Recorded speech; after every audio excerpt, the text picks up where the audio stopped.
साथियों जय श्री कृष्ण।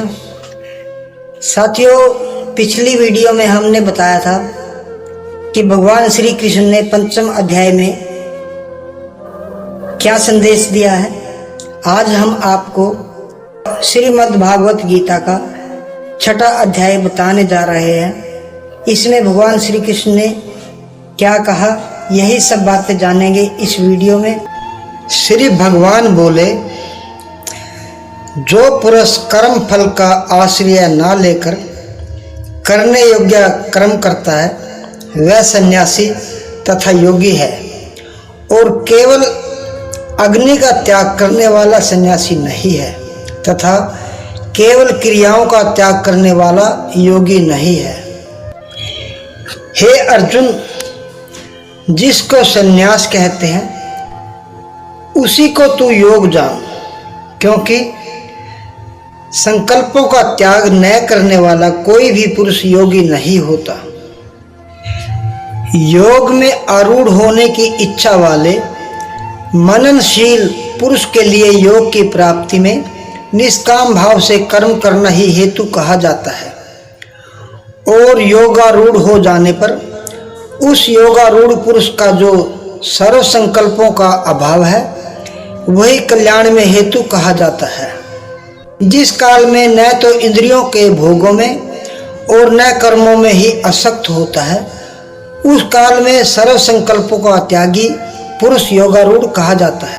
अपने द्वारा अपना संसार समुद्र से उद्धार करें और अपने को अधोगति में ना डालें, क्योंकि यह मनुष्य आप ही तो अपना मित्र है और आप ही अपना शत्रु है। जिस जीवात्मा द्वारा मन और इंद्रियों सहित शरीर जीता हुआ है, उस जीवात्मा का तो वह आप ही मित्र है, और जिसके द्वारा मन तथा इंद्रियों सहित शरीर नहीं जीता गया उसके लिए वह आप ही शत्रु के सदृश शत्रुता में बरतता है।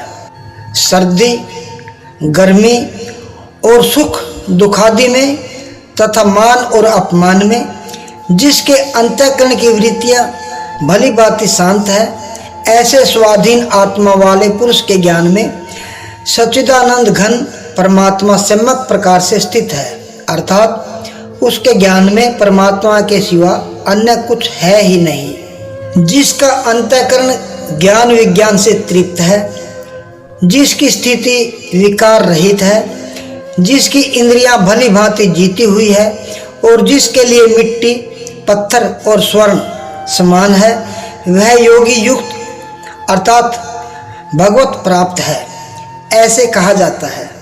सुहृद स्वार्थ रहित सबका हित करने वाला, मित्र वैरी उदासीन पक्षपात रहित मध्यस्थ दोनों ओर की भलाई चाहने वाला, द्वेष और बंधु गुणों में धर्मात्माओं में और पापियों में भी समान भाव रखने वाला अत्यंत श्रेष्ठ है।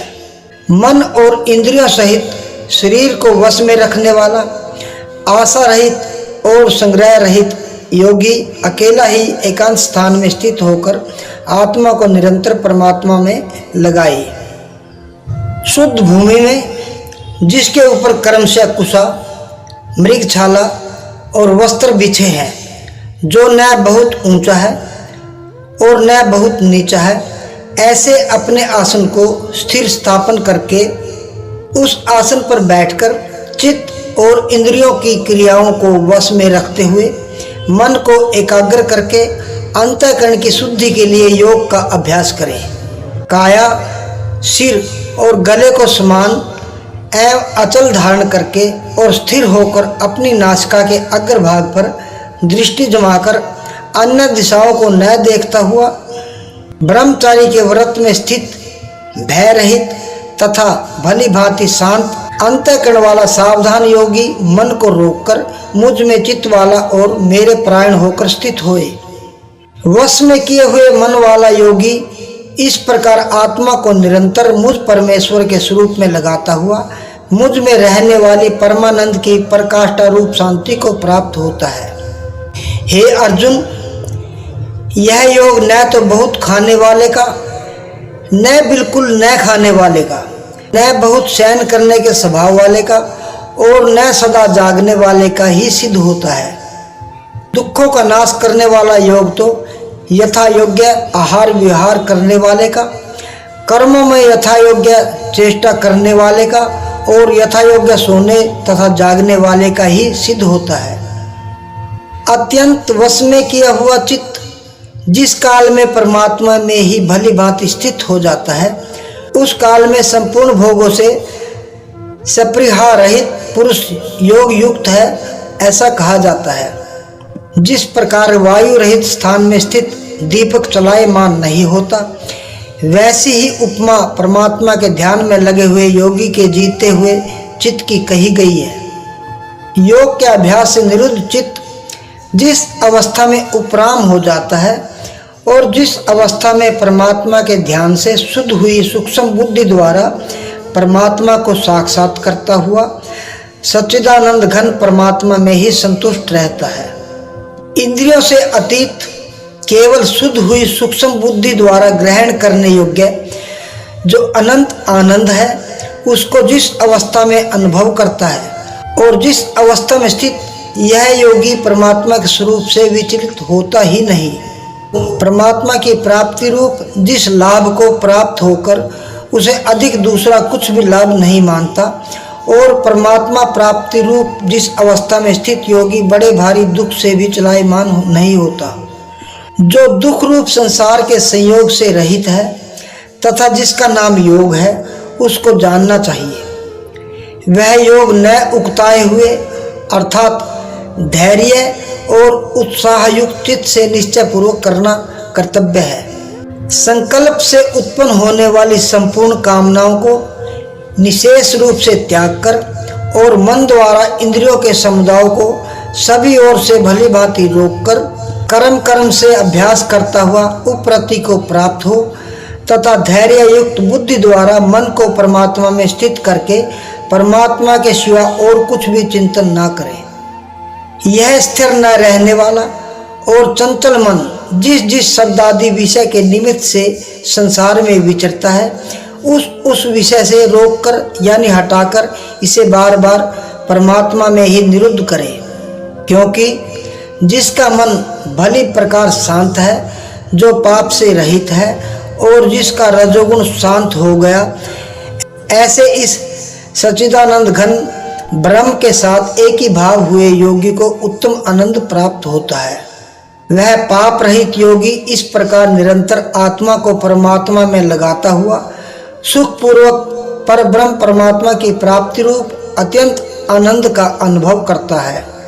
सर्वव्यापी अनंत चेतन में एक ही भाव से स्थिति रूप योग से युक्त आत्मा वाला तथा सब में समभाव से देखने वाला योगी आत्मा को संपूर्ण भूतों में स्थित और संपूर्ण भूतों को आत्मा में कल्पित देखता है। जो पुरुष संपूर्ण भूतों के सब के आत्म रूप मुझ वासुदेव को ही व्यापक देखता है और संपूर्ण भूतों को मुझ वासुदेव के अंतर्गत देखता है, उसके लिए मैं अदृश्य नहीं होता, वह मेरे लिए अदृश्य नहीं होता। जो पुरुष एक ही भाव में स्थित होकर संपूर्ण भूतों में आत्म रूप से स्थित मुझ सच्चिदानंद घन वासुदेव को भजता है, वह योगी सब प्रकार से बरतता हुआ भी मुझ में ही बरतता है। हे अर्जुन, जो योगी अपनी भांति जैसे मनुष्य अपने मस्तक, हाथ, पैर और गुदादि के साथ ब्राह्मण, क्षत्रिय, शूद्र और म्लेच्छादिकों का सा बर्ताव करता हुआ भी उनमें आत्मभाव अर्थात अपनापन समान होने से सुख और दुख को समान ही देखता है, वैसे ही सब भूतों में देखना, अपनी भांति सम देखना, संपूर्ण भूतों में सम देखता है और सुख अथवा दुख को भी सब में सम देखता है, वह योगी परम श्रेष्ठ माना गया है।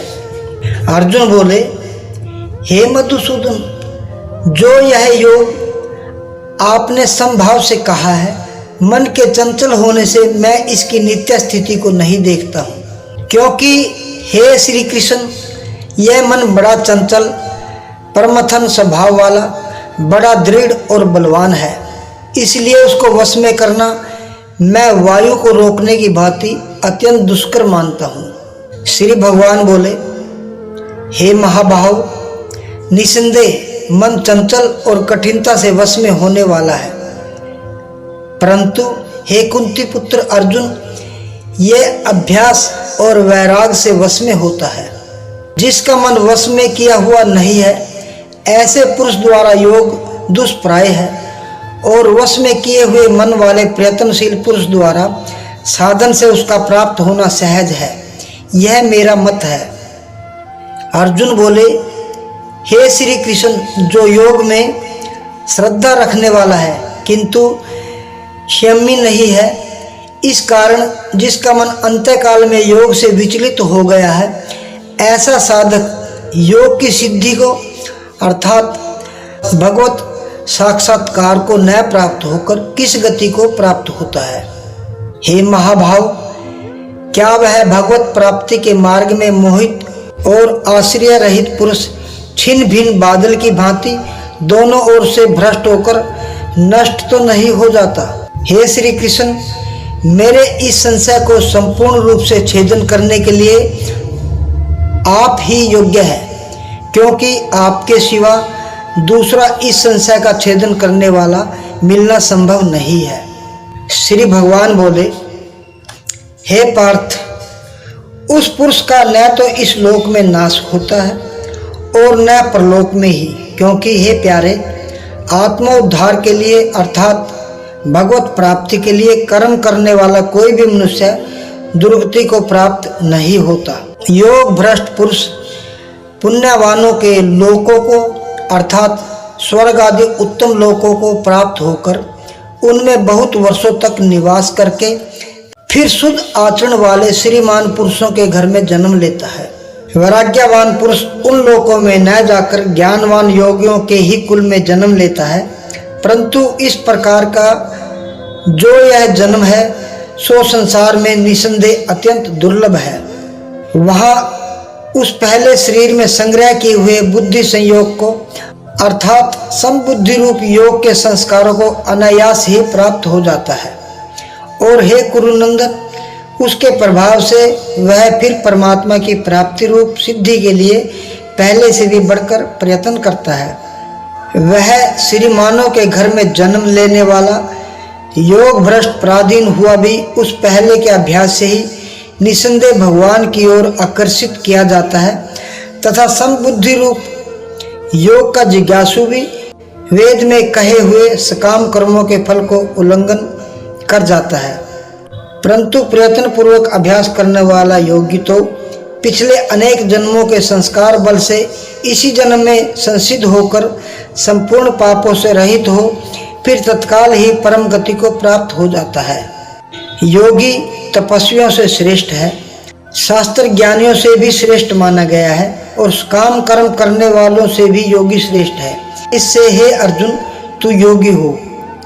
संपूर्ण योगियों में भी जो श्रद्धावान योगी मुझ में लगे हुए अंतरात्मा से मुझको निरंतर भजता है, वह योगी मुझे परम श्रेष्ठ मान्य है।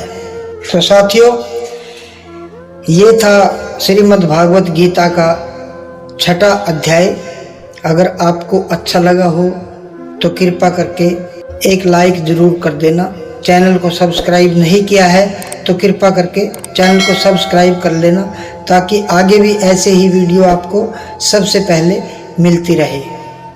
मिलते हैं ऐसी ही एक और वीडियो में। तब तक के लिए जय श्री राम, जय श्री कृष्ण, जय माता की।